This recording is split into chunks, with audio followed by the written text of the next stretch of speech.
mamas. Welcome back to another episode of To the Moms. We're your hosts, Kathy and Amaris. And we're together. What's up? I know. Look at us. I hope you guys are doing well. We have a very special guest on the show today, and we're so excited for you guys to get to know her. Her name is Sarah Bossio. She is the founder of Your Zen Baby Sleep. She specializes in addressing the unique challenges of establishing healthy sleep patterns for babies and toddlers. With a background in special education spanning 15 years, Sarah brings a distinctive perspective to her role as a sleep consultant. She emphasizes personalized solutions tailored to each family's specific needs, rejecting the one-size-fits-all approach. Sarah not only guides parents through sleep training, but also equips them with the tools to foster enduring sleep habits. Yay! How are you guys? Good. How about you? So before we start, we do have to ask you, did you feel the earthquake yesterday? My God, wait, I know this is probably bad, but I'm so bummed that I didn't. Yeah, she didn't feel it either. I did not feel a thing. And I'm like, man, I missed this opportunity. No, my whole entire house shook. Like all of my frames, the mirrors, everything shook. And it was crazy. So I was out with my oldest daughter. She has spring break this week, and we were driving, and I think that's why I didn't feel it, because I was on the road. But my in-laws and my husband's grandma live with us, and at the house, his grandma, she's from Peru, so she's like, I guess, very used to the earthquakes. Yeah. And like ran out of the bathroom like, it's an earthquake. I was saying to everybody at home, like, we got to get outside. It's an earthquake. And then there was an aftershock, which Yes, I felt that too. Mm-hmm. Still didn't. I'm so mad that I didn't feel it, because I was telling Amaris, so I used to live in California for a few years, and I felt earthquakes, but I've never felt one like the one yesterday. Really? Was it worse or just different? It was worse, yeah, and I felt like it was so long too. Oh my goodness. Okay. Yeah. Well, maybe it'll happen again, and I'll be able to. Yeah. Maybe. So why don't we start off, Sarah, you telling us a little bit about who you are and your sleep consultant journey and how that all, became to play. Awesome. So my name is Sarah, and I am the owner of Your Zen Baby Sleep. And I decided to start off this journey as a sleep consultant about 3 years ago. And my kids were actually a little bit older, so they were 2 and 5, but they are the inspiration for the business. And they really say all of the time that they are my best teachers. They're like the best teachers I've ever had in this life. So I struggled a lot with sleep with both of them in different ways, because every child learns differently, and they needed to be taught how to sleep differently. And for me personally, the reason why I chose to sleep train them and had to find different methods to sleep train them was because sleep was so crucial to my mental health. And I knew that I needed sleep in order to help heal from postpartum depression and postpartum anxiety.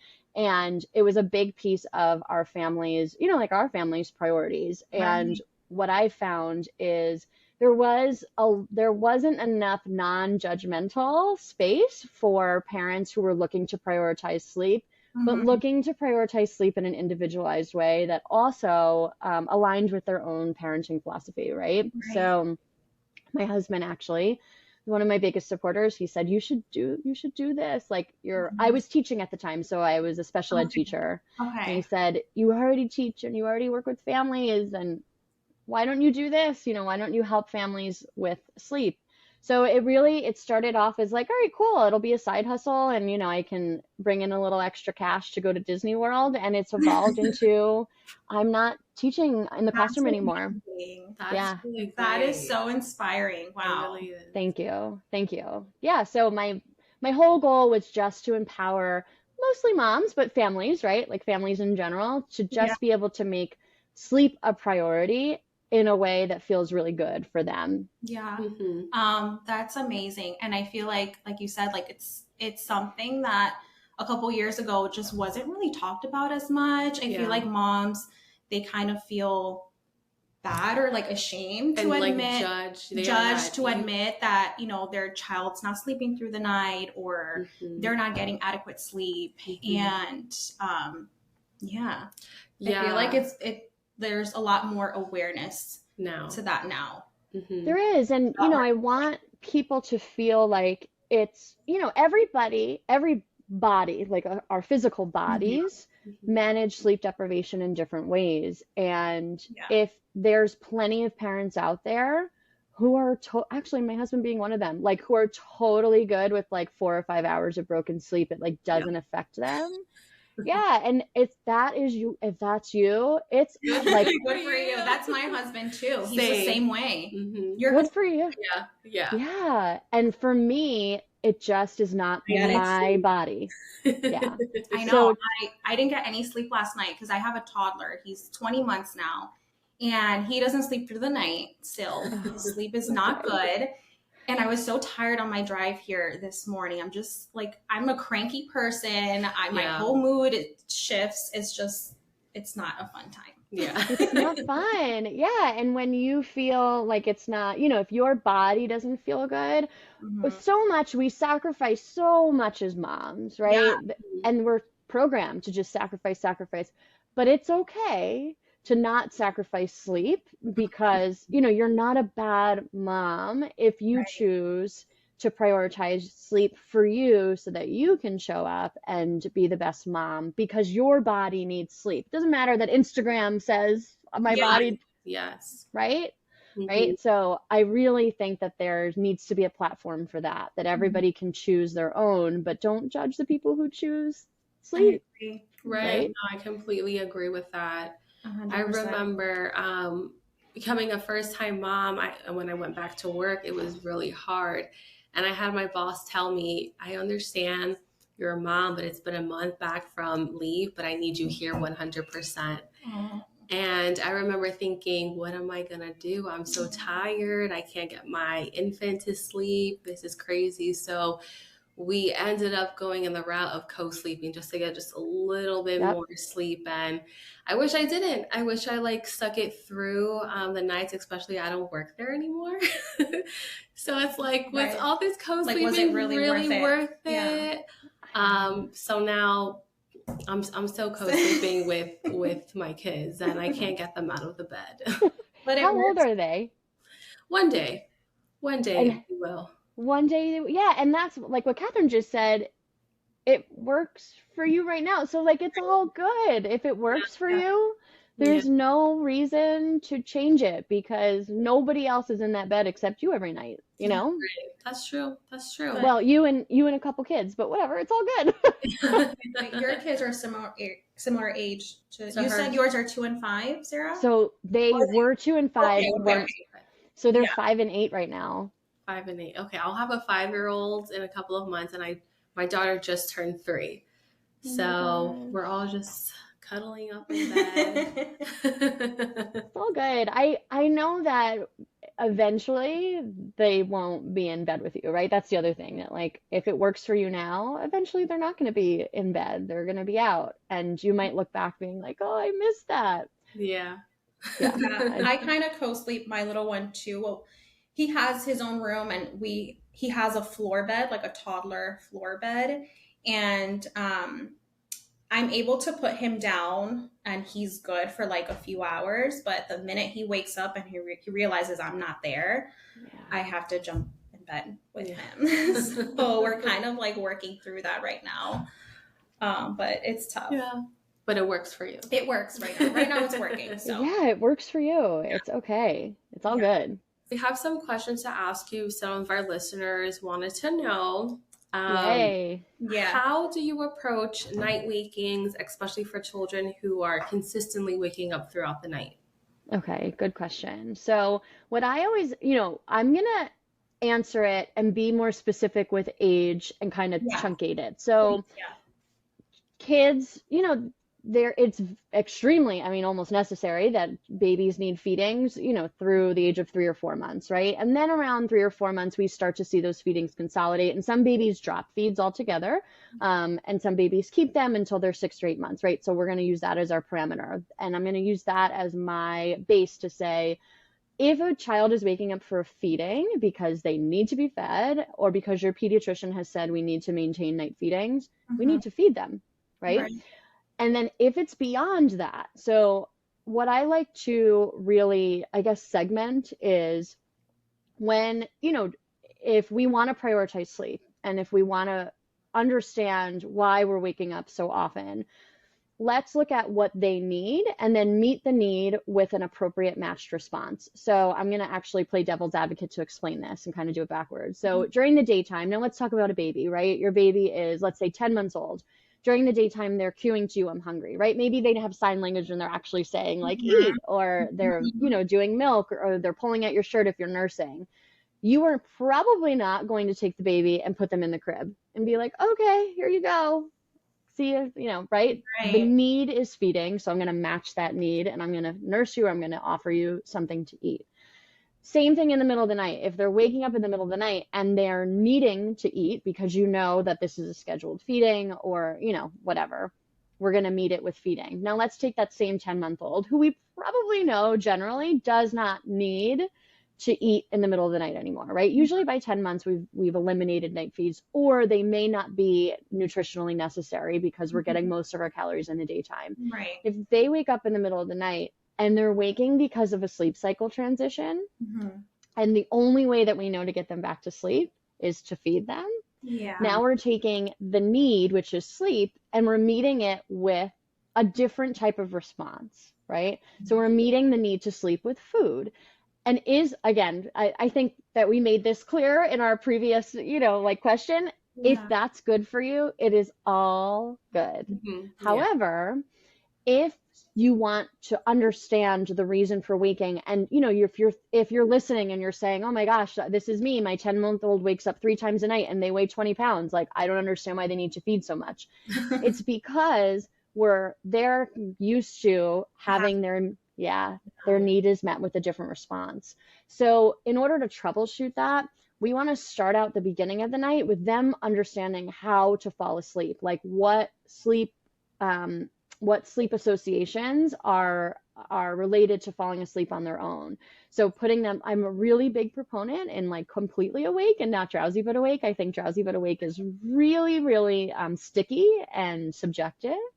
So putting your baby in the crib awake and then having them learn how to put themselves to sleep without the rocking or without the breast, right? Because then, or the bottle or whatever. Then when they wake up in the middle of the night, we can match their need for sleep without their, like a food or something else that may not be in a matched response or a similar response. Does that make sense? Yes, it does. It does. I'm just thinking back all the times where I'm like, oh, he's hungry. Let me go feed them. And they wouldn't go back to sleep sometimes. I'm just like, it's not matching, but everything you just said just makes so much sense. Yeah, I agree. Yeah. And it's the same, it kind of evolves as we get, like if we have toddler parents who are listening, right? For you guys too. Yeah. Catherine, can I use you as an example? Yes. Okay, so if we talk about toddlers, like let's say we are in a room with our toddler and we're helping them fall asleep and they know that mom is right next to them when they fall asleep. Naturally, they transition sleep cycles, right? So none of us actually sleep through the night. All of us wake up very briefly, subconsciously. Most of the time we don't remember it. And what we do is we check our surroundings to make sure that they're the same. If they're not the same, this is alarming. And this causes us to actually wake up. It's part of the survival system. It's the reason why human beings are still alive after all these thousands of years, right? So what's happening with your toddler is he's waking up and being like, wait a second, my environment is not the same. Mom is not here. And that's how I knew I fell asleep. So it's natural for him to be like, I need to recreate that condition and I need you to come back in. Yeah. So again, if it's okay with you to come back in and make sure that you're comforting him in that way, it's all good. If you wanted to say as a toddler parent, I don't want to have to go back into the room at 2 a.m. I'd like everybody to sleep throughout the night, starting the night as you mean to go, meaning he needs to be comfortable and confident that I'm okay. In the same way he's comfortable and confident with mom being right there, we can teach him to be comfortable and confident in mom not being there so that when he does wake up in the middle of the night, his conditions are the same and he goes right back to sleep. Yeah, and which I'm totally okay with that. Like it's working for me. And I feel like he's only 20 months. He's not even speaking. Well, he's only saying words. So I think it'll be a little bit easier as he gets older and he's able to talk to me and I'm able to explain things to him in a way that makes sense to him, will be a lot easier. Yeah, absolutely. I definitely like agree letting with him that. know, hey, your mommy's Like, gonna you're go. okay. I'll be right back. Or Yep. Yeah. Yeah, and that's another point that I always want parents to feel empowered by. You can do this at any age. It's literally never too late. So Okay, for good. me specifically, I work with families up to the age of 8 years old. wow. So yeah, so it's not like pediatricians sometimes will say like, oh, if you don't do it by 6 months, it's too late. It's not. Right. Yeah. It's not, it's too Right. late. It's behavior. What it is, as long as we've ruled out medical, right? As long as there's no enlarged tonsils and adenoids or sleep apnea or like any of that stuff, it's just behavior. And we teach kids behavior all of the time, right? So we can teach them sleep behavior as well, whenever you're ready as a parent. Okay. That's Okay. That's really good to know. Yeah. Yes, it's never too late. Okay. Okay. So the next question we have is, how do you address concerns about the cry it out methods or other sleep training approaches that may seem too harsh for some parents? Absolutely. So for my practice personally, what I always say with families when we're on our first call together is I've worked with over 400 families to date, and I can now count on two hands. There's 6 of them total who have actually chosen Cry It Out. So I don't teach the method full extinction unless it's requested, unless a family comes to me and says, this is how I want to teach it. And what I will say for those families, if that's the way you're going to teach the best, and if you know your child's going to learn the best that way, there is nothing wrong with it, right? Because it aligns with your parenting and your child's learning styles. However, then there's like a lot, obviously, whatever that percentage is, the other 394 people who it's not, that doesn't align with them. What I always say to families is, listen, if we choose something like time checks, or if we choose something like chair method, or even a pick up and put down, there's quite a few different methods we can talk about. I always warn families that there is going to be crying. There really isn't. Even there's a book called The No Cry Sleep Solution, and on the first page it says there is, just FYI, anytime we're changing behavior, there will be crying. So, even the book that says that there is it's not actually. So if we are changing what we're doing, we're teaching our children something new, right? It is okay for them to protest and say they don't like it. They don't like the way that we're changing things up. They're frustrated, right? But if we're looking at it as, I am supporting them, and the goal is to support them in a loving and caring and systematic way, then it's okay that we are walking through a little bit of supportive crying in order to prioritize healthy sleep, right? Or the sleep goals that you have for your individual family. And then, another like analogy or anecdote that I bring in to help try and ease parents' concerns, which is actually easier to understand when you have toddlers or you've walked through to toddler years. But like, I always use Halloween at my house. Like Halloween at my house, every year we end up with a big bowl of candy in the middle of the table. And every year my kids come out at 6:30 in the morning. I want candy. You can't have candy at 6:30 in the morning. You can't have, and 90% of the time they don't have the candy. The other 10%, I don't have it in me to fight with them. Right. And we're eating Snickers for breakfast and whatever, right? But this is the same as sleep training. We are saying, this is my boundary and this is what you need. And as your parent, I know what you need. You know what you want, but what you want isn't what your body needs. So I'm going to put up the boundary, and I'm going to be there to support you, and I'm going to love you, and I'm going to hold space for you. But it's okay that you're upset that I'm saying no to a Snickers at 6:30 a.m. In the same way as I know that for our family and for our family's ecosystem, I need you to sleep, and I'm going to put up the boundary, and I'm going to do it in a really systematic way. And it's okay that you're not happy with it, but I still love you, right? Yeah, exactly. So crying is always the biggest barrier to entry when we're talking about sleep training, but understanding that their needs are met. I guarantee every person listening to this podcast meets their needs 100% of the time. And sleep training is meeting a need too. It's just meeting in a need in a different way than than, offering a bottle or offering candy at 6:30 a.m. Right. Yeah, I love the way you worded that. I feel like the crying thing is such a thing for me, that I'm still working towards, because anytime my toddler's crying, I just kind of automatically go into fight or flight. Especially at night, I'll tell my husband, I think he's coming down with something. He's like, you need to relax. Like, he's fine. It's okay for him to cry a little bit. It's okay. But yeah, that's just always so hard for me. I don't know why. Yeah. No, I'm used to my kids crying whenever I'm like, it's okay. Mom's here. Cuddle. Yeah. And then they're like, fine. Yeah. It's hard because we, especially as moms, have that physical response to the crying, and we want to, the emotion piece wants to jump. And also it's triggering to any type of like sensory processing. So like for me now, I hear crying and I'm like, oh my God, like I just want to crawl out of, That's how right? I feel. Like just stop. And you want to stop it. So you do whatever you can to stop it because it makes you uncomfortable also. Yeah. So also thinking about that, which is really hard in the moment, but when your child is crying, taking a step back, taking a deep breath and saying, what do they need? And am I trying to solve the crying because I am uncomfortable with the crying? Right. Or am I trying to meet their needs depending on, right? That can sometimes be helpful. Yeah, we'll get there. It's something I'm working on. For sure. You'll get there. Yeah. And then I think we only have one other question, I guess, the advice. Yeah. Right? Yes. Advice that you would give to new moms, or just, moms in general, and we'll kind of, finish it at that. Awesome. So my advice, oh my gosh, what would it be?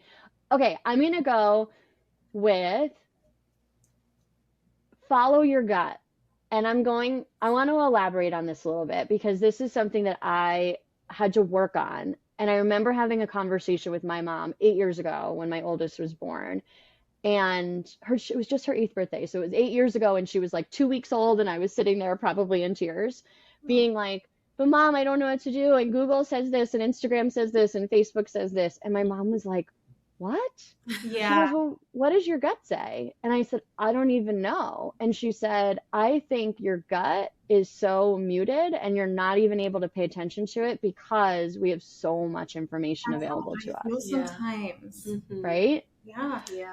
So is it valuable? Yes. Like, are we lucky because we do have a lot of information, and when we know better, we do better, right? There's all of those benefits. However, I still think that there's not much more that can top what a mom feels in her gut when it comes down to like what I need to do for my child, especially in the early months of your child's life.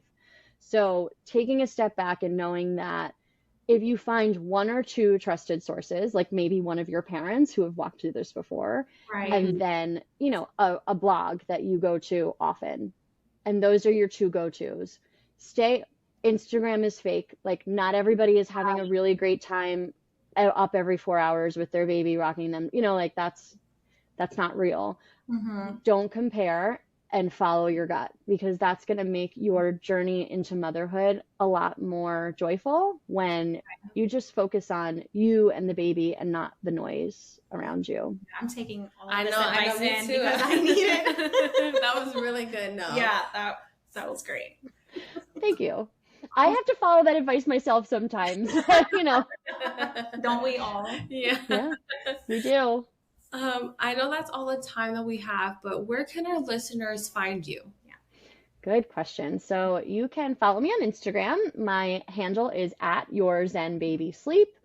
And if you're looking for resources, I have tons of blog articles on my website, www.yourzenbabysleep.com.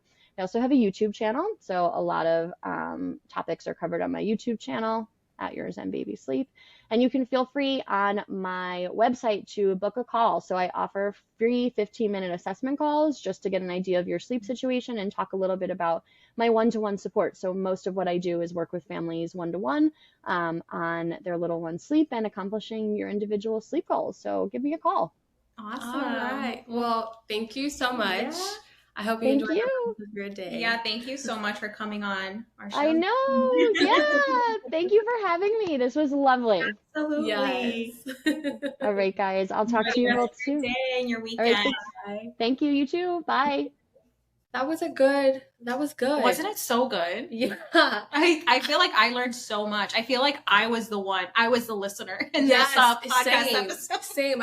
And there was times that I would like zone out because I'm like hearing everything she said. I was like, wait a minute. I felt like we were having a consultation. Yes. It felt so good. And I love the advice that she gave at the end. Trust your mom gut. Because like, as we know, like I trusted my mom gut knowing that Thane was like autistic, and I didn't stop until like I got the answers that I need. So I love that.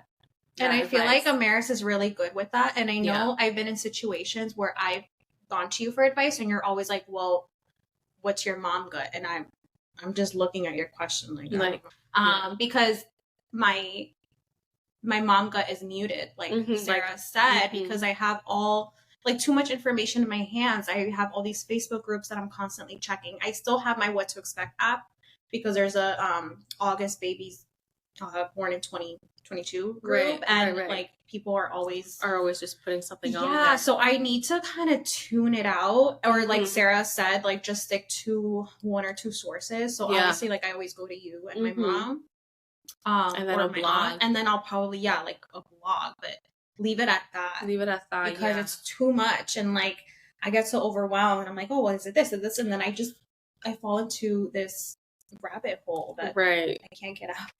No. And sometimes when I have too much information, it's almost like I shut down. That's how I as feel. a mom. I'm just like, I don't know, and I shut down, and then like I'm not. It's almost like overstimulation. Yes. And then you're just like, well, I don't know what to do because I have so much information. Like, what's the first bet? And like, thankfully, we have like supportive husbands that are just like, no, chill out. It's just a cold, you know. It's just crazy though, because I feel like for the first time ever in my motherhood journey, like she pointed something out that I'm like, oh shit, like yes, you're right, you know? Yeah. It's crazy.